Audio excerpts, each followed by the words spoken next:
اعوذ باللہ من الشیطان الرجیم بسم اللہ الرحمن الرحیم وبہ نستعین انہ خیر ناصر و معین وصلی اللہ علی محمد وآلہ الطاہرین ولعنۃ الدائمۃ علی اعدائہم اجمعین من الآن الی یوم الدین اما بعد فقد قال اللہ تعالی فی کتابہ المجید ان الدین عند اللہ الاسلام صلوات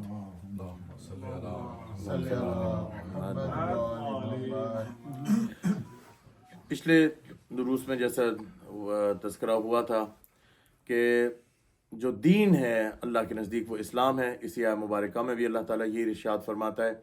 اب وہ اسلام کیا چیز ہے؟ ایک جگہ اور پہ اللہ تعالیٰ نے ارشاد فرمایا فَأَقِمْ وَجْهَكَ لِلدِّينِ حَنِيفًا، اے رسول اپنا رخ، اپنا ذہن، اپنا رخ جو ہے وہ اصل دین کی طرف صحیح معنی میں مرکوز کر کے رکھیے. اور وہ کیا دین ہے؟ دین کی طرف مرکوز کر کے رکھیں فطرت اللہ التی فطر الناس علیہا. وہ دین اصل میں وہ ہے کہ جس فطرت پر اللہ تعالیٰ نے انسان کو خلق کیا، جو کہ اللہ کی اپنی ذاتی فطرت ہے، اس پہ انسان کو اللہ نے خلق کیا. لا تبدیل لخلق اللہ، اللہ تعالیٰ نے یہ کوئی استثناء نہیں رکھا. ہر انسان کو جو خلق کیا ہے وہ اسی اپنی فطرت پہ خلق کیا. ذالک دین القیم، اصل دین یہ ہے. اچھا، اب اصل دین اس کا مطلب ہوا کہ جو فطرت الہی ہے.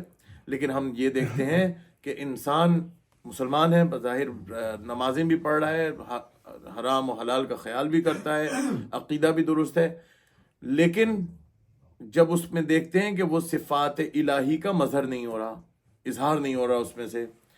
یعنی اگر اللہ تعالیٰ کی فطرت پر انسان کو خلق کیا ہے اللہ نے، جو کہ کیا ہے، اور وہی وہ فطرت اصل دین ہے، تو پھر ہمیں فطرت الہی کی طرف دیکھنا پڑے گا.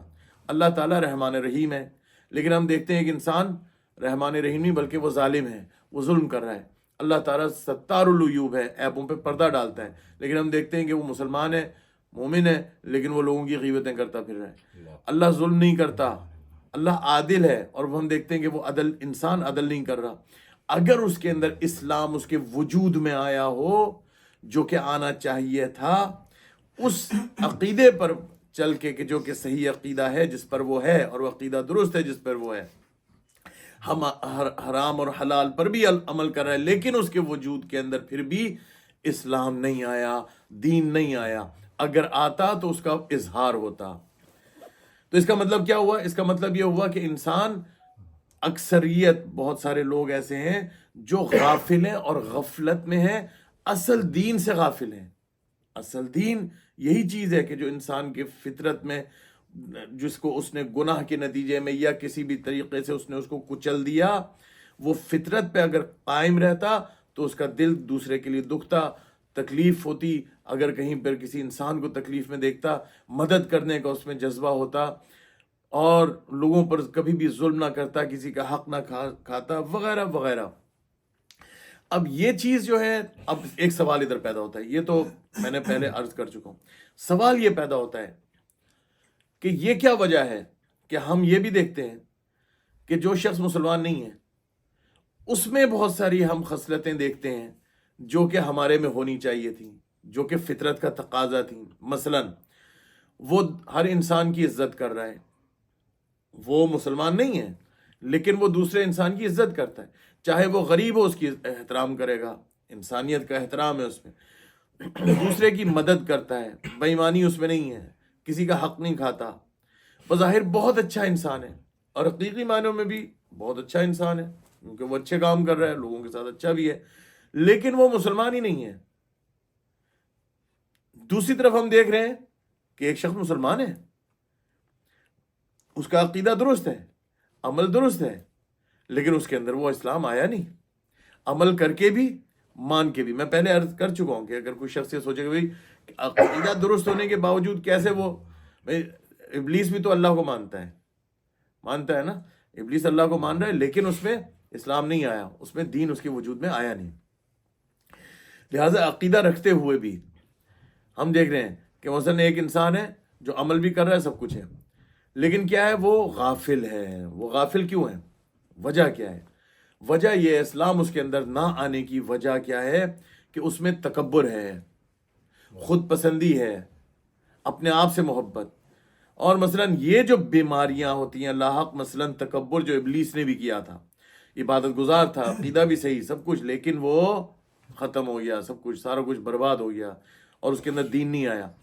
انسان جس میں تکبر آ جائے، جس کی جڑ اور بنیاد خود پسندی پر ہوتی ہے کہ انسان اپنے سے محبت کرتا ہے، میں ہی سب کچھ ہوں اور میں میرے علاوہ اور کوئی نہیں، مجھے اگر کسی نے کہہ دیا تو یہ کیسے کہہ دیا، دوسروں کے عیب دکھائی دیں گے، اپنا عیب نہیں دکھائی دے گا، اپنے گریبان میں نہیں جھانکے گا، خود کو 100 خون معاف، کسی نے رتی برابر بھی اگر دائیں سے بائیں کر دیا تو وہ کہے گا اس سے برا انسان کوئی نہیں۔ یہ چیزیں جو ہیں کیا ہیں، یہ خود پسندی، اور انگریزی میں اس کو نارسسٹ کہتے ہیں، سیلفش ہے، اور یہ تمام در صفات جو اس کے اندر ہیں، تو پھر وہ جب عقیدہ بھی وہ صحیح سمجھتا ہے، خدا کو مانتا ہے، اہل بیت کو مانتا ہے، سب کچھ ہے، عمل بھی صحیح کرے، حرام حلال یہ وہ سب کچھ، لیکن یہ بیماری اس کے اندر ہے، یہ بیماری ایسی ہے جو اس کے اندر اسلام آنے نہیں دے رہی۔ یعنی ہم نے سب کچھ زندگی گزار دی، اسلام کا مقصد، دین کا مقصد یہ تھا کہ ہم اس فطرت پہ باقی رہتے جو اصل دین ہے، اسلام اصل فطرت ہے۔ اگر ہم اس پہ آئے ہی نہیں تو کہاں گئی ہماری نمازیں، کہاں گیا یہ سب کچھ؟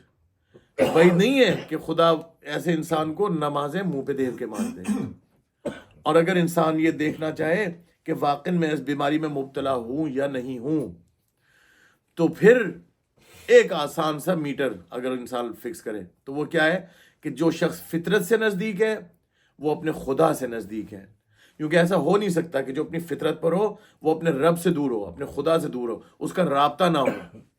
وہ جو اذکر اللہ، اللہ کو یاد کرو، انسان کے وجود میں اللہ سمایا ہوا ہو، ایسے کہ جیسے مولا علی علیہ السلام نے فرمایا کہ میں اپنی دل کی آنکھ سے اللہ کو دیکھتا ہوں، یعنی وہ اس کو لطف آتا ہو جب وہ نماز پڑھے، اس کو لطف آتا ہو اللہ کا خالی سوچ کر۔ یہ چیزیں اگر اس میں نہیں ہیں، جب وہ دیکھے اپنے آپ کو کہ اللہ سے دور ہے، یعنی فطرت سے دور ہے، اگر وہ فطرت پر ہوگا تو اللہ سے نزدیک ہوگا۔ یہ غفلت، اب اللہ تعالیٰ نے ایک آیہ مبارکہ آپ کے سامنے میں پیش کروں کہ سورہ روم میں آیہ نمبر 7 ہے، یعلمون ظاہرا من الحیات الدنیا وہم عن الآخرۃ ہم غافلون۔ سورہ روم آیہ نمبر 7، اللہ فرماتا ہے کہ یعلمون ظاہرا من الحیات الدنیا، وہ سب کچھ دنیا کے بارے میں سب کچھ جانتا ہے انسان، بہت سے ایسے انسان ہے۔ اچھا کبھی غافل ہوتا ہے انسان کیسے؟ کہ جیسے میں نے آپ کو کہا کہ وہ بیماری میں مبتلا ہے، اس بیماری سے غافل ہے، کبھی کم علمی کی وجہ سے، کم علمی بھی ایک غفلت ہے۔ اگر ایک شخص مثال کے طور پر خدا اس کو گناہ نہیں دے گا اگر اس کو معلوم نہیں تھی کوئی چیز، اس میں دو چیزیں ہیں، ایک شخص اس تک دین پہنچا نہیں، یا مثلا وہ گاؤں دیہات میں بیٹھا ہے، اس تک کوئی عالم دین کوئی صحیح طریقے سے کوئی پہنچ نہیں سکا، وہ کسی تک نہیں پہنچ سکا، اس نے جس طرح سمجھا صحیح الٹ پلٹ کر دیا، تو خدا اس کو سزا نہیں دے گا۔ لیکن ایک شخص جس کی ریچ تھی، جو علماء تک پہنچ سکتا تھا، جو مراجع کے فتووں پہ عمل کر سکتا تھا، جو سوال کر سکتا تھا، آج کل تو انٹرنیٹ بھی ہے سب کچھ، لیکن وہ غافل رہا، اس کو سزا اللہ دے گا۔ تو خدا کہہ رہا ہے کہ تم لوگ تو ہر چیز دنیا کے بارے میں سب جانتے ہو، کہ میرے دنیا کے طور طریقے یہ ہیں، گاڑی کیسے چلتی ہے، فلاں کام کیسے ہوتا ہے، نوکری میں کیسے کر رہا ہوں، میں کاروبار کیسے کروں، یہ کیسے کروں، وہ کیسے کروں، گھر کیسے بناؤں، زندگی کیسے بسر کروں، سارا کچھ دنیا کے بارے میں سب کچھ پتہ ہے۔ وَهُمْ عَنِ الْآخِرَةِ ہم غافلون، لیکن آخرت کے بارے میں غافل ہیں۔ یعنی آخرت کے بارے میں غافل یعنی کیا؟ یعنی وہ چیزیں جو ہمیں آخرت میں کام آئیں گی، وہ دین جو ہمارے اندر ہونا چاہیے تھا، اس چیز سے ہم غافل ہیں۔ صلوات محمد وآل محمد۔ اللهم صل على محمد وآل محمد وعجل فرجهم۔